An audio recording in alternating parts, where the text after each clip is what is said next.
Hey guys, and welcome to JTech 95. I'm here today with my buddy Brian. He's another member of the Southeast Michigan Vintage Computer. No, yeah, Southeast Michigan Vintage Computer Club. Yeah, and Mid-Michigan. And Mid-Michigan Retro Computer Club. Yeah, we're part of both. Yeah, I'm over at his place right now, as you can see, Computer City. This is the shop. Indeed, we're just fiddling around with this PS2. I'm gonna be kind of hopping back and forth between home and here, at least in the video. And yeah, so let's fiddle around with this IBM PS2 Model 77 and see how it goes. So sit back and hang tight, and we're gonna get started this time on JTech 95.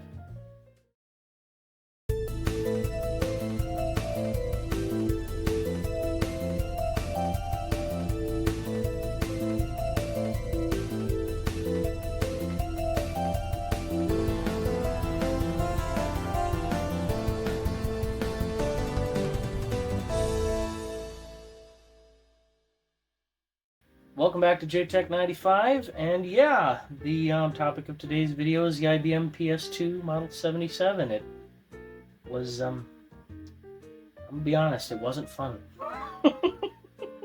It was a pain. He's dealt with more micro-channel computers than I have. This was really my first one. So, yeah, it's, yeah, I mean, it was like pulling teeth sometimes, getting it working. That's why it took so long to get this video out. But yeah, Brian, tell them about yourself and, well, I guess the headaches of microchannel. Well, I tell you what, John had very high expectations for this computer. I mean, he wanted sound, he wanted network, he wanted SCSI, and so you put all that, you put that all together, and you got a handful, Indeed. But he has I would say this computer has a wonderful set of bones. It's a Model 77, 486. Was it DX266? DX266. Yeah. I mean, as far as micro-channel machines go, kind of the pinnacle. It was, I mean, because micro-channel had a long history, going back to 386, and so this really is sort of the end of that era, but a fun machine. Indeed. Yeah. And years ago, I had quite a few microchannel machines. I had 20 years ago. I don't have most of them anymore, But in recent years, though, I got back into collecting. And I had this shop, to kind of serve my own collecting purposes and help out guys like John. Yeah, and I very much appreciate it because a lot of quite a few of the things in this machine I didn't have, like the CD-ROM drive, the hard drive, the network card, knowing how to figure out things with MC, So having this guy around was a great blessing, getting this machine figured out. But yeah, let's dive in really quick. Editing this video is interesting, so you're going to see some scenes here, you're going to see some scenes at my house, it's going to be back and forth. But yeah, it should be enjoyable. So let's dive into an IBM again. The IBM Personal System 2 Model 77 was first announced in October of 1992. Its model number was 9577. It had a list price of $4,153 US, and it was a full 32-bit 486 microchannel system. They came out with it in kind of a way to enhance the PS2 product line with pretty attractive prices, at least in their opinion. You could get it with either a Intel 486SX running at 33 MHz, or like this system has, a DX2 running at 66 MHz. Had a 32-bit microchannel bus, 5 expansion slots, and it had ports for PS2 keyboard and mouse, 2 serial ports, 1 parallel port, and a SCSI connector. From the outside, this looks like a standard 486 personal computer system, with a couple notable differences, including, well, one, it's an IBM, and second of all, it uses microchannel rather than ISA and VLB and stuff like that. I love the form factor of this machine. It just gives that very industrial IBM look with the slatted front grills and things like that. It's reminiscent of the Model 30 I showed in a previous video, which makes sense because that was one of the earliest in the PS2 line. Taking the cover off this machine is pretty simple. You got 2 screws on the top back here, and once you do that, you pretty much just pull forward and lift up. So let's take a look at the inside and talk about what we got in here. So when we first look inside the machine, we're greeted by our first expansion card, which is an IBM XGA-2 Display Adapter A. This is a pretty neat card. It's not the fastest by any stretch of the imagination, but it is capable of displaying 16.7 million colors, which you can only display about 256 at the time. Below that, we have 2 8MB SIM RAM sticks. The total on this system, I believe, is 28 megs, which is an absolutely insane amount of RAM for a system of this age. Back then, 8 megs was considered a lot. But yeah, I'm happy to have it. Then we have 2 empty MCA slots right up here. And up here to the left, we see the CMOS battery, 2032, which is nice to have considering the Varta craps that they used on boards back then. Yeah, the 2032s will not leak and damage the board like those will. Above that, if I can get my camera to focus, there we go, we have a 3-COM Etherlink 3 MCA card, model 3C529-TP. This was the final card I used for Ethernet in this machine that worked. More on that later. Above that, we have David's MCA Audio Board 2.0. I'll put a link in the description to where I got that. It's a clone of the Sound Blaster MCA card, and it's kind of like the clone called the Snark Barker that came out a while ago.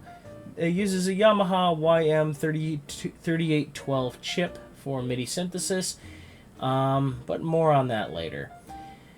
All in all, I have this system decked out about as far as I would want it to be in terms of expansion. Up in here, we see the floppy drive and the CD-ROM drive. The CD-ROM drive is just a standard one. I believe it's a Mitsumi. It was manufactured August of 1998.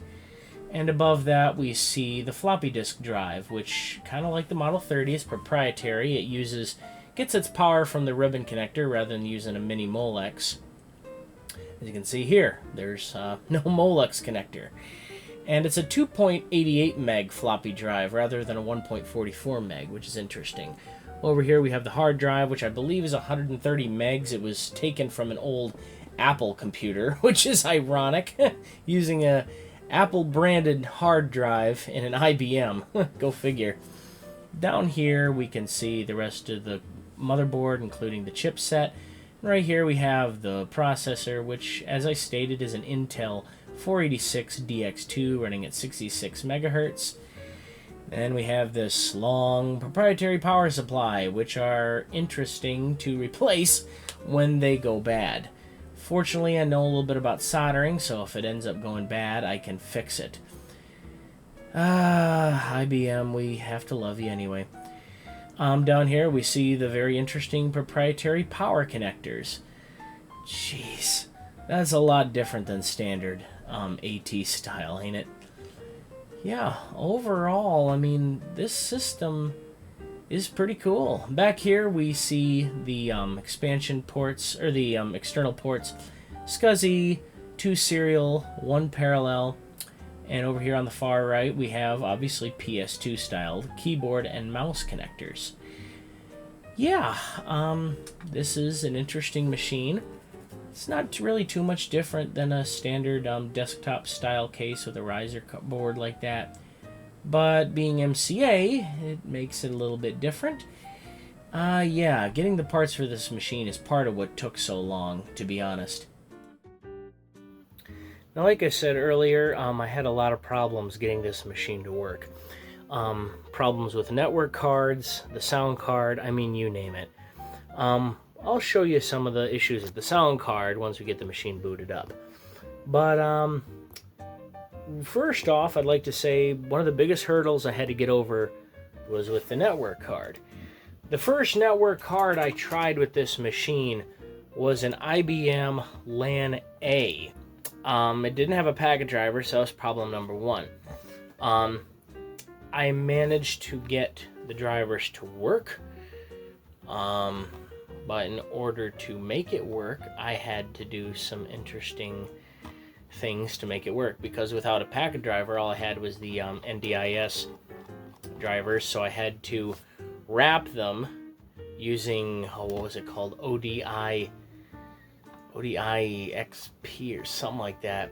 Anyway, it was a wrap, so you could take the NDIS driver and wrap it along with like Microsoft LAN Manager and things like that. You could kind of make a makeshift packet driver. Well, I got it to work, but the problem was it would drop in and drop out all the time, so it wouldn't stay constantly working. So I said to heck with that. And the next one I tried was an Olicom Ethernet MCA model OC2335. Once again, I did not have a packet driver, so I had to do the same thing that I did with the LAN adapter A. Now that card worked for about a week. I don't know what happened, but one day I booted it up and it just refused to work. I ran a diagnostic on the card with the discs that came with it, and this is what I got. Something croaked on the card. I tested, power out in the power rail and things like that to make sure that there wasn't something that was killing the cards, anything like that. But everything tested out fine, and the video card and sound card hadn't had any problems. So I was like, geez, this is just, I guess, just a freak accident. 2 network cards in a row. And yeah, so finally I settled for that Etherlink 3 MCA card. And for the story on that, let's really quick hop in the car and go over to Brian's house, and we'll get a little bit more information about that. Let's go.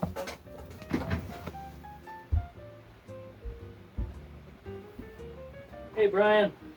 Hey, John, how you doing? Pretty good. What you got there?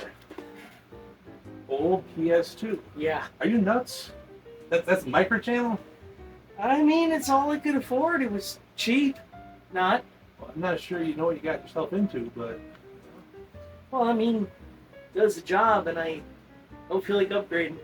I mean, it's 1995. I can't afford too much. Well, yeah. You should have thought about getting a Gateway 2000, but...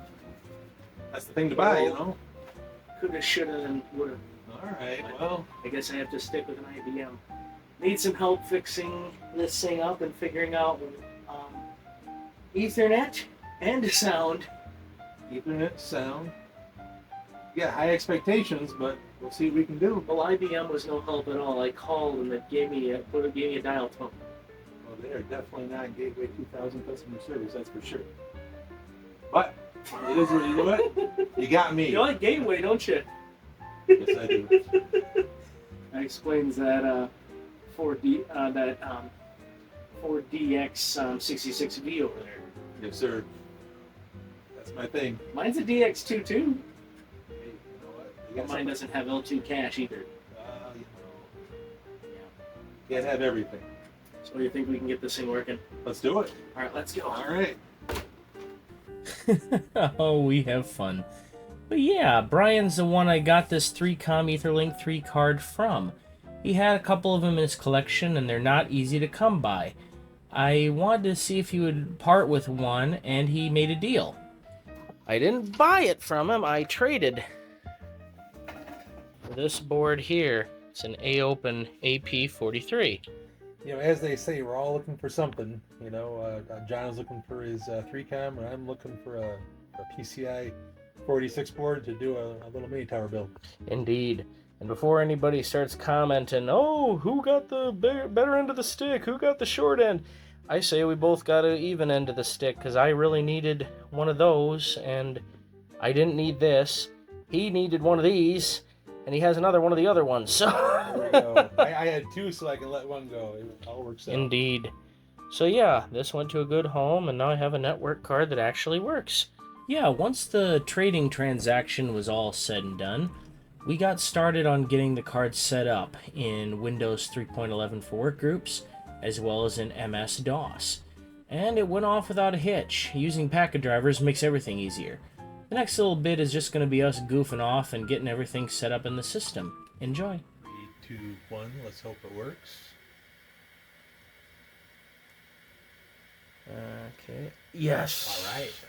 Incidentally, we're using Mtcp, and that's a DHCP and ping and all sorts of other things client from Britman.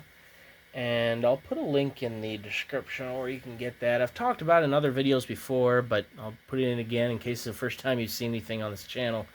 The drivers came from the Ardent Tool of Capitalism. That's a site for IBM PS2 related everything. So, yeah. What next? I guess try out FTP, I guess. Alright. Oh, wait, I have that in the path already, so I'll just do FTP. Whoops. Intel.com. Okay. So it is doing what it's supposed to. Yeah, this site has been around for at least 30 years. I believe it. Back in the mid-90s, I used to go here to test out my FTP connection or to occasionally download files. Indeed. And not much has changed. Now, is there a way to actually get into this? Yes, you can log on as anonymous. So, Anon or ANONYMOUS. Anonymous access allowed. Send identity. And then just put in whatever, something at something.com. Oops.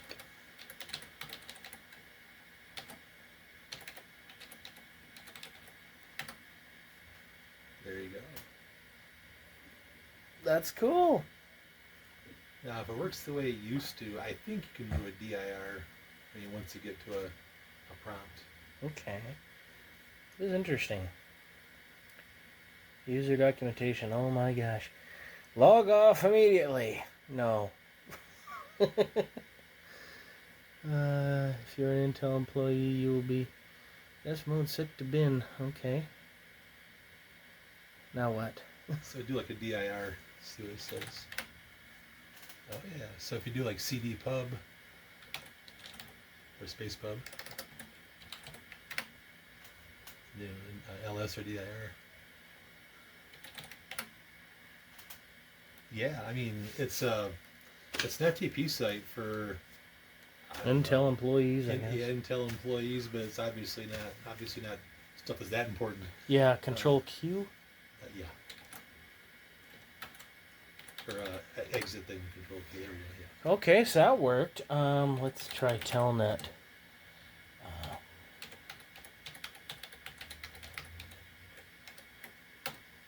Oops, I typed that wrong. Helps when you spell things right.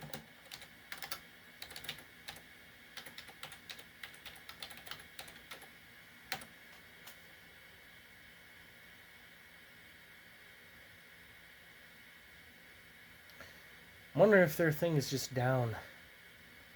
I've had that happen before. Oh.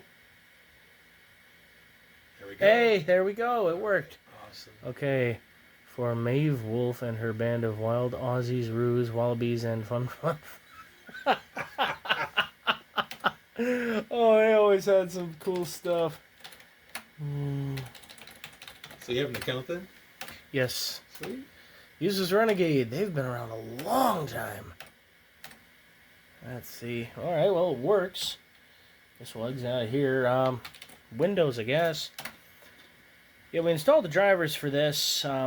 Again, using Ardent Tool. Look at that pin cushion on the Windows logo. Yeah. Trimming the bloat off of Windows, wearing a belt to suck in its gut. Ta-da! I'm alive. What was the name of that WAV file? I forget. Ta-da.wave. Ta-da. It's just ta-da. And you had chimes, chord, and ding. There you go. Yeah, the Norton desktop, I mean, it works. Well, it didn't give me an error for it, so... Nice. This brings back some memories, that's for sure. Indeed. Let's see. I'm in the wrong place. Groups.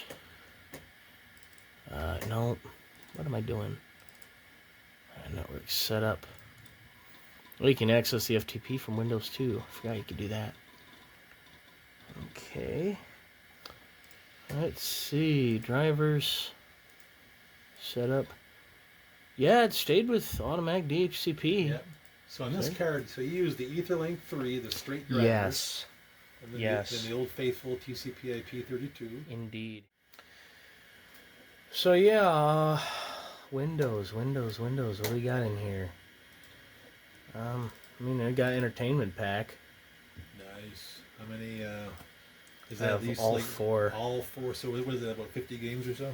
Yeah, thereabouts. Man, the most important ones to me are like Rodent's Revenge, Ski Free. Ski Free's the best. I love Ski Free. Chips Challenge too. Loves Chips Challenge. But the real meat and potatoes is inside DOS. But really quick, let's get on the internet. Make sure everything works here.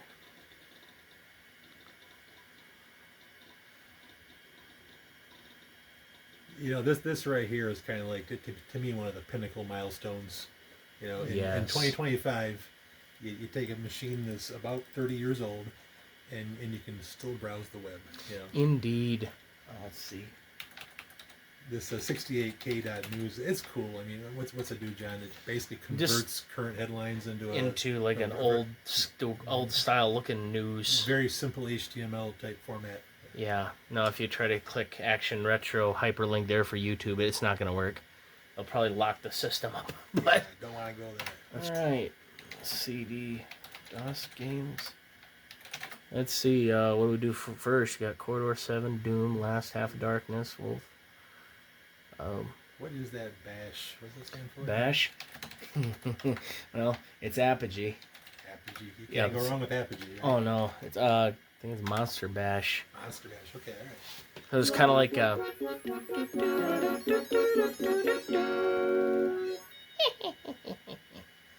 you have the sound working under here, that witch goes but have it using PC speaker. This machine doesn't always, this sound card doesn't always play nice, so sometimes you just gotta do what you gotta do to make it sort of work. Seizure warning. I thought this was Monster Bash, not Blood. A Frank Madden game. Look at the jibs.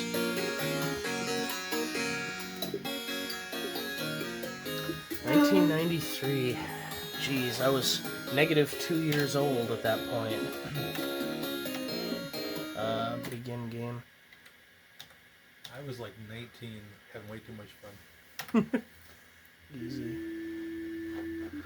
To exit level, free all the dogs and cats. Okay.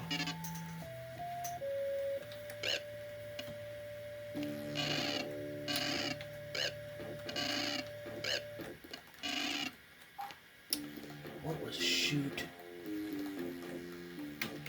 Alt.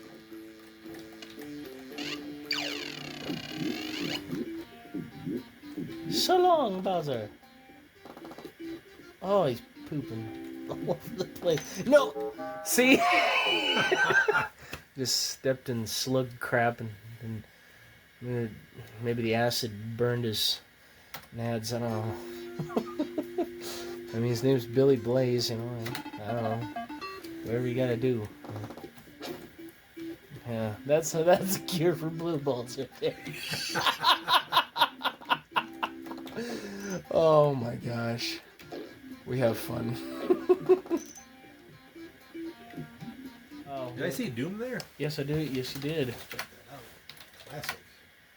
Now, using MCA cards like this one, there's tricks you can try, but none of them worked with this one. You can either use sound effects and no music, or you can use music and no sound effects except for PC speaker. But if you try to use them at the same time, it locks up the system, and yeah. But, I mean, it runs okay. You know what? Everyone starts with Knee Deep in the Dead. Let's do Inferno. Just something different.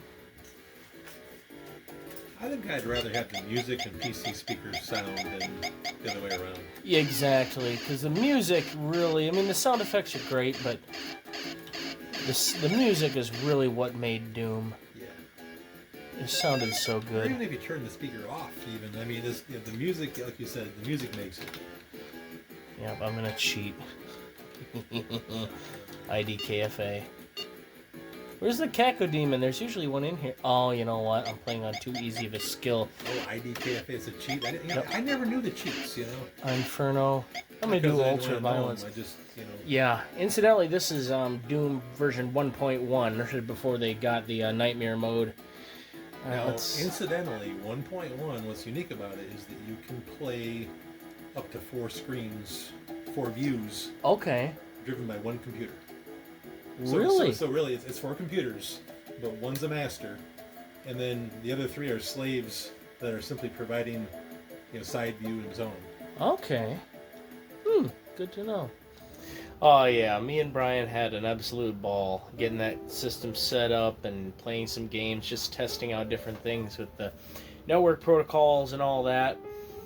So yeah, we made sure the machine worked and everything seemed to be smooth sailing. So now, as you can see, we have it all set up and ready to go. So let's really quick do a quick boot up sequence and we'll talk a little bit more about the machine. A lot of it's already been covered, but a couple little things about this machine that are a little odd.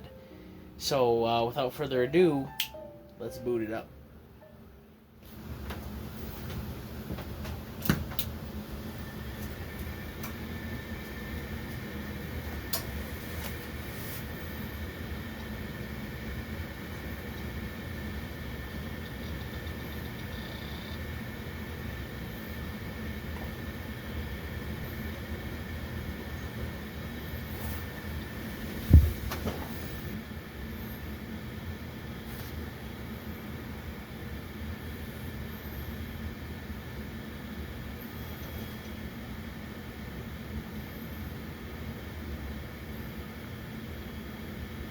There we go. Yes, indeed. It has 28 megabytes of RAM. I thought it did.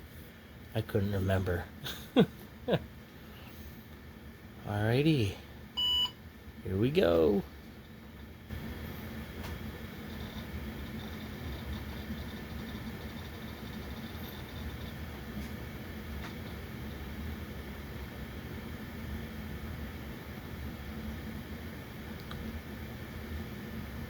Sometimes it takes a little while to get the DHCP requests to go through, but there we go. Really quick, let's run a couple of benchmarks on this machine and see what kind of numbers we get. First off, we'll run 3D bench. As I said earlier in the video, the XGA2 is not the fastest card in the world by any stretch of the imagination, at least in vintage computing terms. But at the end it gets a respective 30.3, which is not bad, all things considered. Next up, let's run Landmark System Speed Test, and we can see here the CPU is getting 312 point roughly 30, FPU is getting 441 point about 85, and the video is 3825.06. Not too bad, not too shabby. Alrighty, now, to start off, we already know that the telnet works, but we're going to do it again in a little bit higher definition. So let's log into the Dark Realms using telnet. If it will load, nope, it did not. Well, server must be down, but that's alright. We can test other things. Anyway, as I was saying earlier, certain things about this system do not work right. For example, when trying to run games such as Doom with this system, there's a funny thing you have to do. You cannot use music and sound from this card at the same time, or it will crash the system. I've tried several different ways to make it work, and nothing seemed to work. And from my research, it turned out it was just something funky with the MCA version of the Sound Blaster card, and for that matter, the clones of the Sound Blaster MCA card. So in order to play games like Doom, you have to use music from the Sound Blaster, but for sound effects you have to use a PC speaker, which kind of sucks, but what can you do? Now, another thing I'd like to throw in here, there were 2 different versions of this motherboard you could get in this machine. You could either get the Bermuda version, or you could get the Lahaina or whatever version of the board. And the difference was, or no, excuse me, the Bermuda or the Laguna. The version I have here, the Bermuda, it did not have L2 cache. The Laguna version was a little more advanced. It had a slot on the motherboard where you could install an L2 cache stick, sort of like on a PC Chip's M919 motherboard. I kind of wish I had that revision, but it's a lot harder to find than the version I have here, the Bermuda. But all things considered, Doom runs pretty darn well as it is without L2 cache. So I'm not really complaining. Just one of those little quirks. Yeah, I have plenty of machines that play Doom with full music and all that other stuff. Now, I also tried using the Roland Sound Canvas, but ironically, it will not work under MS-DOS. I don't know what it is. I have tried several different things, but it just keeps on saying MPU 401 port not responding. Now, the funny thing is, games like Wolfenstein 3D, audio and sound, like music and sound, both work just fine. No problem. And turns out that's just something with the DOS 4GW engine, or the DOS 4GW part of the game. It does not work very well, and I just died. But games like Wolfenstein 3D, Commander Keen, things like that, you can use music and sound at the same time all day long. I'm not exactly sure. All I know is it has something to do with DOS 4GW.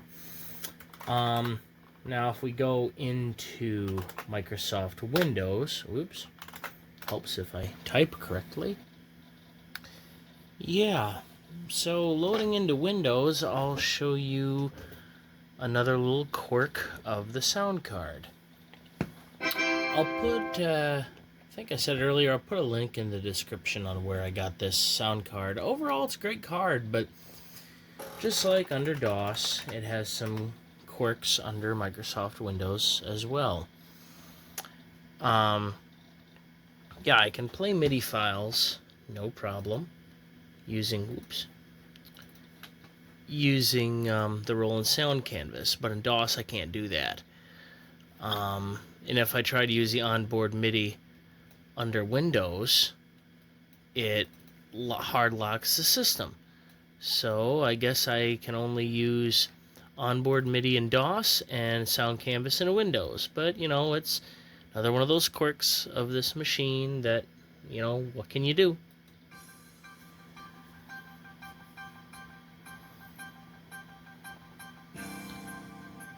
So yeah, you can see it sounds just fine here.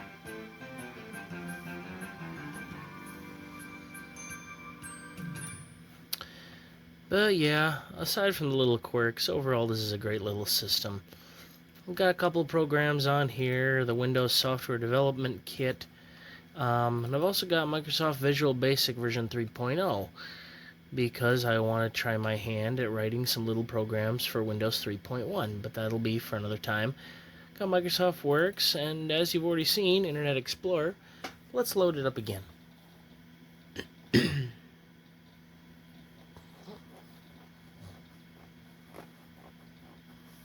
There we go, 68K news. There's not a lot of sites that'll work under these old browsers anymore. 5-6 years ago, there was a handful that still would work, but it's getting fewer and fewer as the years go on. Yeah, overall I'm very happy with this machine and how it turned out, and it's a great piece to have to the collection. guys, just for a little bit of backstory on this machine, I've mentioned it on the channel before, but I haven't really showed it. I got this from a gentleman at one of the Waterford, Michigan computer shows. Got it off of him. He was having a hard time getting it working. He asked me if I was interested in fiddling with it, and I said, yeah, give it a try. And to be honest, I didn't really want to get involved in the PS2, but I said, all right. So just over time, I just, hold on. As much as I love the Doom music, I'm distracted. Yeah, after a little while, I realized, that I'd been letting the machine sit for several months, and I finally sat down and said, you know what, I'm gonna get into it. And when I got it, it did not post, it did not turn on. Like, it would power up, but nothing would show on the screen. And a couple little things I found out at first. The LCD monitors did not like this machine, or at least the card that was in it. That IBM XGA2 card. And that was the first thing tackled, is figuring out why there's nothing on the screen.